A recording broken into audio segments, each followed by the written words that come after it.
Hello, good evening, all mountain lovers and friends. At the outset, I would like to thank Indian Mountaineering Foundation for giving me this opportunity to talk to you in this risk management series. I will be talking to you in brief on the topic of self rescue kit for Himalayan expeditions. Brief introduction about myself. I am consultant gastrointestinal surgeon at Pune city, Maharashtra state, India, practicing for last 37 years. As a leader, photographer and medical officer, I have participated in 38 high altitude trekking and mountaineering expeditions in Himalaya from 1995 till date. I am medical advisor to many trekking and mountaineering clubs in Pune, Mumbai and Kolkata. I am also acting as honorary local secretary of Pune section, the Himalayan Club Mumbai, for last 12 years. Special instruments and equipments in the rescue kit bag. 1. Pulse oximeter. 2. Oxygen cylinder. 3. Portable hyperbaric chamber. And 4. Folding stretcher. Coming to the topic of acclimatization and high altitude sickness, acclimatization means adjustments of human body to progressive oxygen deficiency in the atmosphere at altitudes above 3000 meters or 10,000 feet. High altitude sickness or HAS is a spectrum of conditions due to failure of acclimatization. It is divided into three stages or types. 1. Acute mountain sickness or AMS. 2. High altitude cerebral edema or HACE. 3. High altitude pulmonary edema or HAPE. The best prevention is by sensible and gradual ascent plan which allows good acclimatization. Early recognition of HAS in any member and prompt descent to safe altitude is the mainstay of its management and for which the leader of the expedition should be accountable and answerable. This is the simple instrument of pulse oximeter. It works on two pencil cells of size AAA, and when put on a dry and warm fingertip, it shows oxygen saturation in blood and pulse or heart rate. Nail should not have artificial color or nail polish for accurate reading. Normal readings in a healthy adult at resting state and at sea level and low altitude up to 8,000 feet are as follows. Blood oxygen saturation is 95 to 99% and pulse or heart rate is 60 to 80 per minute. Protocol for using pulse oximeter by medical officer or leader of the expedition. Every evening before dinner, every member should be checked. Next day's activity of each member should be decided depending on the readings and the symptoms, if any. Resting pulse rate should not be more than 100 per minute. Blood oxygen saturation should not be less than 80%. If any member has readings of more than 10% abnormal as compared to the average reading of the group, then that member should be treated. Example of use of pulse oximeter.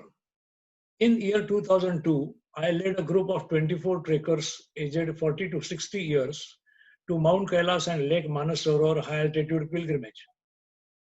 At Darchen, starting point of Kailas Kora at 15,000 feet, all had normal readings, hence we started Kora. However, on reaching Dirapuk at 16,200 feet, 12 out of 24 trekkers had abnormal readings. That means they had resting pulse rate more than 100 per minute and oxygen saturation less than 80%, indicating failure of acclimatization.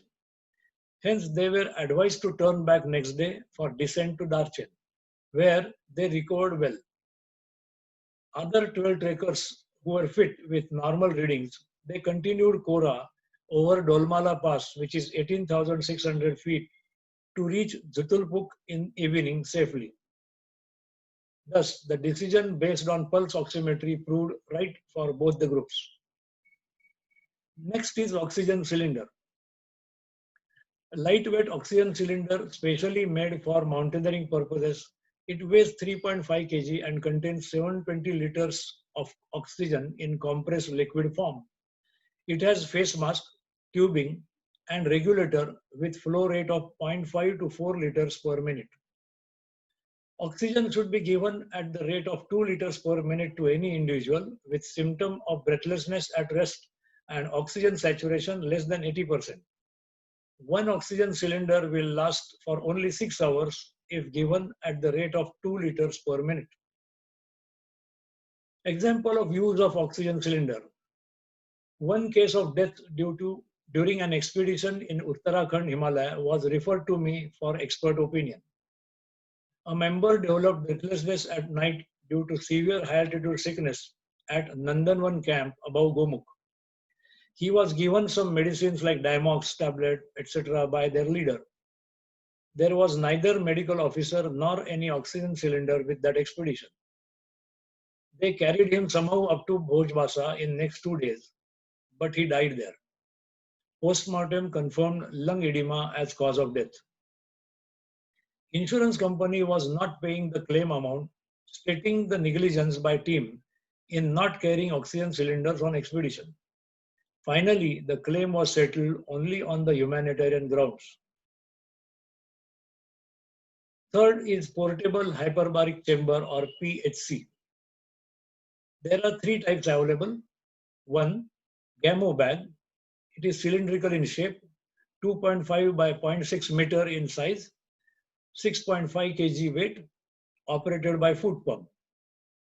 2. Certec bag, conical in shape, 2.2 by 0.65 meter in size, 4.8 kg, operated by hand pump. And third is portable altitude chamber or PSE.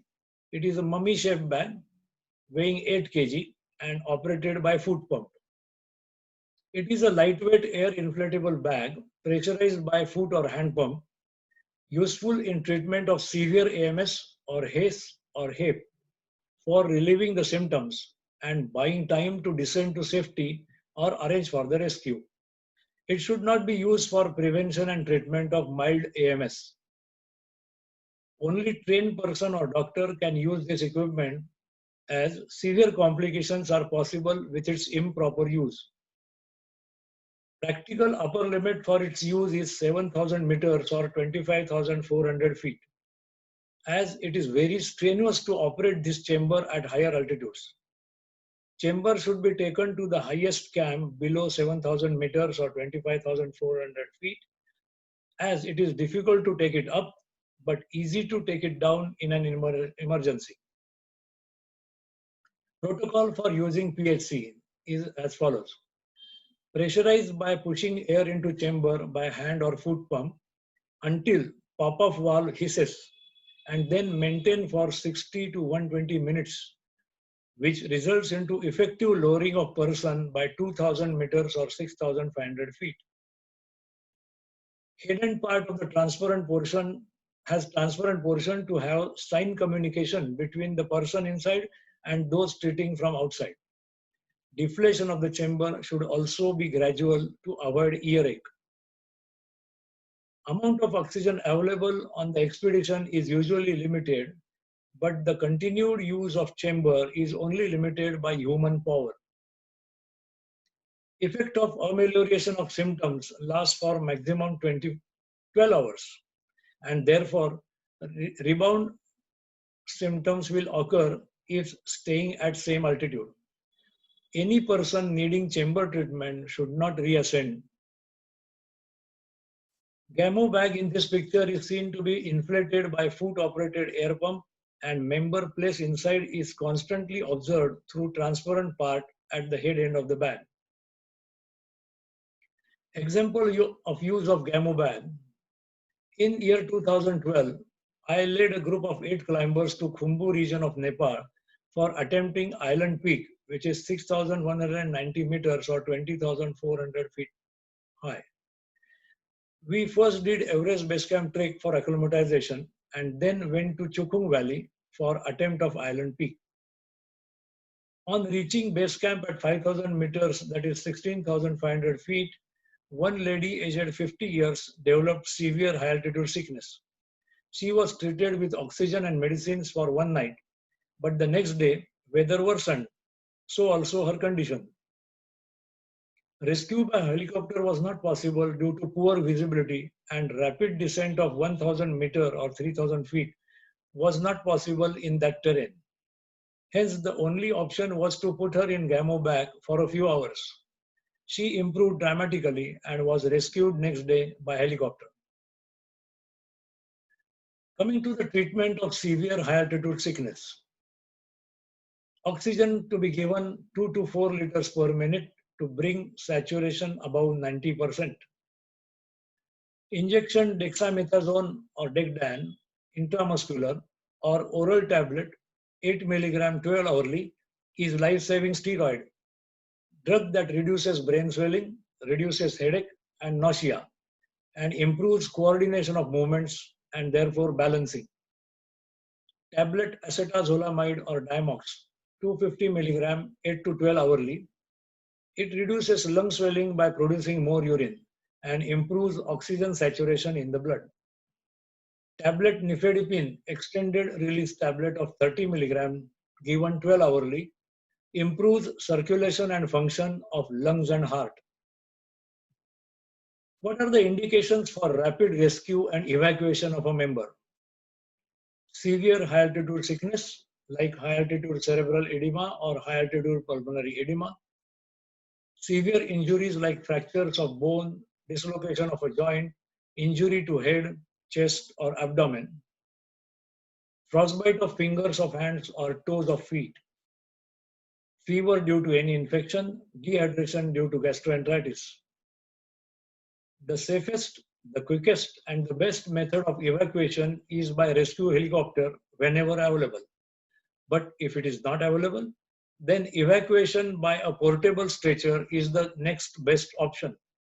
If expedition is not carrying that equipment, then the last option is evacuation on back of a pony or porter. Example of use of folding stretcher.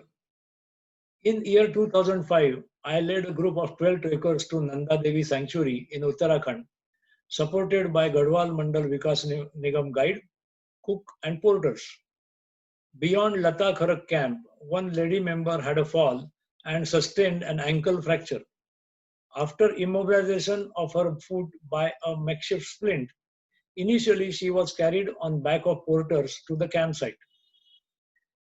Then we made a makeshift stretcher using a folding chair and locally available wooden poles tied by ropes. Then porters carried her to hospital at Joshimath. During that rapid descent over next 2 days, she was very uncomfortable in sitting position. Hence, after that experience, I designed and developed lightweight folding stretcher weighing only 7 kilograms. It can be carried in backpack in folded condition and after unfolding can carry person weighing up to 100 kg. I have been carrying that on all the treks and expeditions and used it 2 times for carrying injured person. This is the picture of that lady with ankle fracture. Initially, she was carried on back of a porter. However, this is unsafe method for both the victim as well as porter. Then injured member was carried in a sitting position on a makeshift stretcher. This is unsafe method for victim because there can be fainting in sitting position. However, this portable and foldable stretcher designed by me weighs only 7 kg. You can see it in this picture in a folded position and also unfolded. 4 persons can safely carry an injured or ill person weighing up to 100 kg on unfolded stretcher. It has head and foot supports and straps around the body for stable position. What are the general recommendations on contents of the self-rescue kit? Expeditions to peaks of 5 to 6,000 meters height, you carry pulse oximeter and folding stretcher. For expedition to the peaks of 6 to 7,000 meters height, carry pulse oximeter, folding stretcher, and oxygen cylinders. For expeditions to peaks above 7,000 meters, carry all four, that is pulse oximeter, folding stretcher, oxygen cylinders, and portable hyperbaric chamber. However, Indian Mountaineering Foundation will provide specific recommendations for particular expedition. I think I have covered enough for all the four instruments and equipments to be carried on Himalayan expeditions. I wish you very happy and hearty trekking in Himalaya. Thank you.